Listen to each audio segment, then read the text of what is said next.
So, hello everyone, welcome back to my YouTube channel. My name is Mpreet Singh and you are watching Physics World. So, in today's video lecture, we will be talking about Erode problem 4. Erode problem 1.47. Yes. So, this is a very beautiful problem. बहुत ही easy है, कुछ basic concepts, problem बिल्कुल solve हो जाएगा. बिल्कुल इसमें इतना बड़ा प्रॉब्लम देख के डरने की ज़रूरत नहीं है. बहुत ही ईजी सा क्वेश्चन है, बहुत ही ईजी सा सॉल्यूशन है. ठीक है, हर बात को समझ के चलेंगे, क्वेश्चन आराम से सॉल्व हो जाएगा. मैं रिक्वेस्ट करूँगा आपको कि पहले आप क्वेश्चन को पढ़ें, समझने की कोशिश करें और जो चीज़ें आपको आती हैं वो लिख लें. जैसे जैसे आप लिखते जाते हैं चीज़ों को, आपकी प्रॉब्लम सॉल्व होती चली जाती है. ऐसा कई बार हुआ है. ठीक है. सो प्रॉब्लम क्या कह रहा है? A solid body starts rotating about a stationary axis with an angular acceleration beta equal to at. इस चीज़ से आपको एक चीज़ समझ जानी चाहिए क्या, कि आपकी एंगुलर एक्सेलरेशन कांस्टेंट नहीं है, बीटा है, कांस्टेंट नहीं है, जो कि टाइम पर डिपेंड कर रही है. ठीक है. और ए कांस्टेंट है, ए यहाँ पे कांस्टेंट है एक. उसकी वैल्यू क्या है? 2 × 10⁻⁻² रेडियन पर सेकंड क्यूब. क्योंकि देखो ये रेडियन पर सेकंड स्क्वायर होगा, ये एंगुलर एक्सेलरेशन है, ये टाइम से इनटू हो रहा है. तो अगर आप डायमेंशंस देखें तो उससे क्लियर हो जाएगा कि क्यों यहाँ पे सेकंड का क्यूब आया, ताकि मल्टीप्लाई होकर सेकंड का स्क्वायर हो जाए. ठीक है. How soon after the beginning of rotation will the total acceleration vector point to be noted, total acceleration vector of an arbitrary point, कोई भी ऐसा point of the body form an angle alpha equal to 60 degree with the velocity vector. बहुत ही मतलब question की language बस ख़राब है, बाकी क्वेश्चन बहुत बहुत बहुत ईजी है. ठीक है. तो ध्यान से समझेंगे इस क्वेश्चन को विद अ डायग्राम ड्रॉ. मैं आपको सजेशन दूंगा, आप डायग्राम ड्रॉ करो, डायग्राम से सब कुछ क्लियर हो जाएगा. मैंने भी यहाँ पे डायग्राम ड्रॉ कर रखी है. सो आई होप आपको समझ में आ जाएगी डायग्राम. थोड़ा सा जूम कर देता हूँ मैं. ठीक.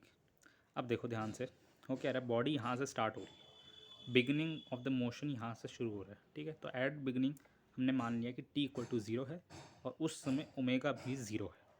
बस सब कुछ 0 है, यहीं से मोशन शुरू हो रहा है. ठीक है. फिर बॉडी यहाँ से यहाँ घूम रही है. ठीक है. ऐसे ऐसे घूम रही है, ये आपका एक्सिस ऑफ रोटेशन है. तो बॉडी यहाँ से यहाँ गई, कोई भी आर्बिट्री पॉइंट लेना था, हमने पी पॉइंट ले लिया. यहाँ तक पहुँचने में इसको टी टाइम लगा, वो हमें निकालना है. How soon after the beginning of the rotation. So T time हमने यहाँ पे मान लिया. अब यहाँ पे कंडीशंस क्या हैं? कंडीशन ये है कि यहाँ पे आपका जो एक टोटल एक्सेलरेशन वेक्टर है, दो एक्सेलरेशन होती हैं, एक सेंट्रीपिटल और एक टेंजेंशियल. जो टोटल एक्सेलरेशन है कहीं यहाँ पे आएगी, वो जो वेक्टर है total acceleration vector form angle 60 degree किसके साथ? वेलोसिटी वेक्टर के साथ. अब यहाँ पे ना इन्होंने थोड़ा सा यहाँ पे गड़बड़ करी, वेलोसिटी वेक्टर दे दिया, इससे कन्फ्यूज़न और बढ़ जाता है. अगर सीधा दे देते ना टेंजेंशियल तो आराम से हो जाता. कई बच्चे यहाँ पे कन्फ्यूज होते हैं, एक तो इतना बड़ा क्वेश्चन पढ़ने के बाद ही बेहोश हो जाते हैं. यहाँ पे आते हैं फिर कहते हैं पता नहीं क्या क्या बोल रहे हैं, ये है कांस्टेंट नहीं है, पता नहीं ये 60 डिग्री क्या है, वेलोसिटी वेक्टर में तो कुछ समझ नहीं आ रहा. समझने की कोशिश करिए. टेंजेंशियल एक्सेलरेशन और टेंजेंशियल वेलोसिटी दोनों की डायरेक्शन सेम ही होती है. तो चाहे वो बोले कि 60 डिग्री बना रहा है टेंजेंशियल एक्सेलरेशन के साथ या 60 डिग्री बना रहा है वेलोसिटी वेक्टर के साथ, कौन? Total acceleration vector. तो बात सेम ही है, क्योंकि दोनों की डायरेक्शन सेम है. आप देख सकते हैं मैंने दोनों की डायरेक्शन सेम बताई है. दोनों की डायरेक्शन सेम है. मैग्नीट्यूड अलग हो सकता है, तभी वेक्टर मैंने एक बड़ा एक छोटा है, वो फ़र्क नहीं पड़ेगा, पर आपकी डायरेक्शन सेम, वेक्टर की डायरेक्शन सेम. 60 डिग्री ये टोटल एक्सेलरेशन वेक्टर इसके साथ बना रहा है. और ये क्या है? Centripetal acceleration. ये टाइम टी हमें कैलकुलेट करना है, बीटा ए और अल्फा हमें दे रखा है. तो क्या करेंगे? टाइम हमें कैलकुलेट करना है. ध्यान से समझो इस बात को. सबसे पहले हम क्या कर सकते हैं, यहाँ पे ए सी और ए टी की वैल्यू पुट कर सकते हैं कहीं ना कहीं, ये काम आएंगे हमारे. रेडियस मान लेते हैं इसका आर है. ठीक है ना. तो वो हम कैसे करेंगे? आप tan 60 डिग्री ले लो, tan अल्फ़ा यानी कि tan 60 डिग्री. उससे क्या होगा? A C by A T होगा. tan 60 degree is perpendicular by base. So A C by A T. A C की वैल्यू आपको पता ही होती है, ओमेगा स्क्वायर आर. मैंने कहा था रेडियस आर है इसका. और उसका ए टी क्या है? ए टी आपका आर बीटा आर अल्फ़ा होता है वैसे तो, पर यहाँ पे उनको मतलब जो एंगुलर एक्सेलरेशन है उन्होंने बीटा से शो करी है। सो आर बीटा, तो बीटा की वैल्यू भी हमें दे रखी थी क्या है, 80 है। तो हमने क्या डाल दिया यहाँ पे, आर 80, ठीक है। आर से R cancel, omega square by 80, ठीक है। हम टाइम यहाँ से भी निकाल सकते थे, कोई दिक्कत वाली बात है, टाइम को वहाँ भेजो, टेन अल्फ़ा को यहाँ भेजो। लेकिन दिक्कत क्या है, हमारे पास ओमेगा की वैल्यू नहीं है। कई क्वेश्चन में क्या हमें ओमेगा की वैल्यू दे रखी है, नहीं, हमें ए की वैल्यू पता है, हमें अल्फ़ा की वैल्यू पता है, मतलब टेन अल्फ़ा की वैल्यू पता है, और किसी चीज़ की हमें वैल्यू नहीं पता है। तो हम क्वेश्चन को ऐसी जगह पे छोड़ते हैं जहाँ से हम सब कुछ निकाल पाए। तो यहाँ पे हम क्वेश्चन को छोड़ नहीं सकते कि टी को यहाँ कर दिया, यहाँ कर दिया, हो गया, क्योंकि हमें ओमेगा की वैल्यू ही नहीं पता, हम टाइम कैसे निकालेंगे। सो अब हम यहाँ पे क्या करेंगे ना, अब हम यहाँ पे ये करेंगे कि हमें पता है कि D omega by D T, ये D omega by D T वो क्या होता है, एंगुलर एक्सेलरेशन। एंगुलर एक्सेलरेशन का फॉर्मूला ये होता है D omega by D T. So angular acceleration क्या आती है, बीटा, बीटा को हमने क्या लिखा, ए टी, ठीक है, बात समझ में आ रही है। तो D omega by D T equal to A T.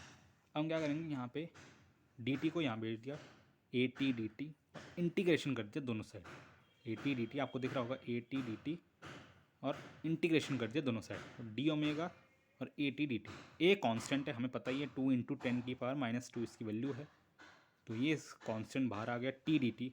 और हमने पहले यहाँ पे लिखा था कि टी इक्वल टू 0 से शुरू हो रहा है, ओमेगा इक्वल टू 0 से शुरू हो रहा है मोशन। सो ओमेगा 0 से ओमेगा तक लिमिट, और टी की लिमिट 0 से टी तक। इसको सॉल्व करेंगे, आपके पास आंसर आएगा omega equal to A T square by 2।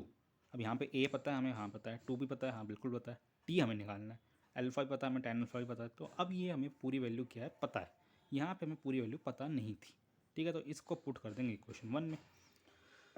So ten alpha equal to क्या आ जाएगा, A T square, sorry ten alpha equal to omega square by 80 था, तो ओमेगा की वैल्यू हमारे पास पीछे आ गई थी ए T square by 2। So A T square का भी स्क्वायर हो जाएगा, ए स्क्वायर टी की पावर 4 बाय 2 था वो, तो उसका भी स्क्वायर होगा तो 4, और इनटू डिवाइड में 80 था ही, आप पीछे जाके देख सकते हैं सब कुछ चीज़ें सेम ही है। तो बस हमने वैल्यू पुट करी है, ओमेगा की जो है वैल्यू पुट करी है, ठीक है ना। सो यहाँ पे हमने कैंसिलेशन करा, टेन अल्फ़ा की value A T cube by 4 आ गई, हमें टी निकालना है, तो टी इसका 4 टेन अल्फ़ा बाई ए, इसका होल क्यूब रूट, ठीक है ना, इसका क्यूब रूट है 1/3 की पावर। अब हम इसकी वैल्यू पुट कर देते हैं, ठीक है। 4 इंटू 1060 डिग्री, 1060 डिग्री, अल्फ़ा 60 था, तो 1060 डिग्री होता है √3 बाय ए की वैल्यू थी 2 इंटू 10 की पावर -2, 2 से 2 कैंसिल हो गया, 10 की पावर 2 ऊपर चला जाएगा, 200 इंटू √3, और इसका होल क्यूब रूट। अब √3 अप्रॉक्सीमेटली 1.73 के बराबर होता है, जो कि अगर आप कैंसिलेशन करोगे 2 से इंटू करोगे यहाँ पर 346 उसका होल क्यूब आएगा, सॉरी होल क्यूब रूट आएगा। सो 343 का क्यूब रूट 7 होता है, तो ये अप्रॉक्स 7 के आसपास आएगी, 7 से कुछ 0 पॉइंट समथिंग ज़्यादा है, मतलब अप्रॉक्स आप 7 सेकेंड्स कह सकते हो। मतलब ये 7 सेकेंड्स के बाद, क्वेश्चन का फिर से मतलब समझ लेते हैं, 7 सेकेंड्स के बाद यहाँ से स्टार्ट होने के 7 सेकेंड्स बाद ये पी पॉइंट पे पहुँचेगा, जहाँ पे इसकी टोटल एक्सेलरेशन वेक्टर और वेलोसिटी वेक्टर के बीच का एंगल 60 डिग्री होगा, और यहाँ से मतलब इसका सेंट्रीपिटल और इसके बीच का एंगल कितना हो जाएगा, 30 डिग्री, क्योंकि ये 90 डिग्री पे होते हैं, तो 30 डिग्री हो जाएगा। तो दोनों चीज़ें फाइंड कर सकते हो, ठीक है। इसमें मेन बात क्या थी, एक तो आपको क्वेश्चन को ध्यान से पढ़ना है, एक एक चीज़ पढ़नी है, और ये बात ध्यान रखनी है कि ये वेलोसिटी वेक्टर बोल रहा है, ये सिर्फ घुमाने फिराने के लिए बोल रहा है, क्वेश्चन को कंफ्यूज करने के लिए बोल रहा है, क्योंकि डायरेक्शन तो वेलोसिटी वेक्टर की और टेंजेंशियल वेक्टर की सेम ही होती है, ठीक है। सो आई होप आपको एक क्वेश्चन समझ में आया होगा, बहुत ही ईजी क्वेश्चन था, मैं बिल्कुल कहूँगा कि ये बिल्कुल ईजी क्वेश्चन था, ये मतलब आपका नीट लेवल का क्वेश्चन था, मैं बिल्कुल कहूँगा बहुत ही ईजी क्वेश्चन था। तो बस इसकी थोड़ी सी भाषा थोड़ी मुश्किल थी, बाकी सब आसान था। सो आई होप आपको समझ में आ गया वो क्वेश्चन। मिलते हैं आपसे नेक्स्ट किसी प्रॉब्लम पे, तो तब तक के लिए गुड बाय।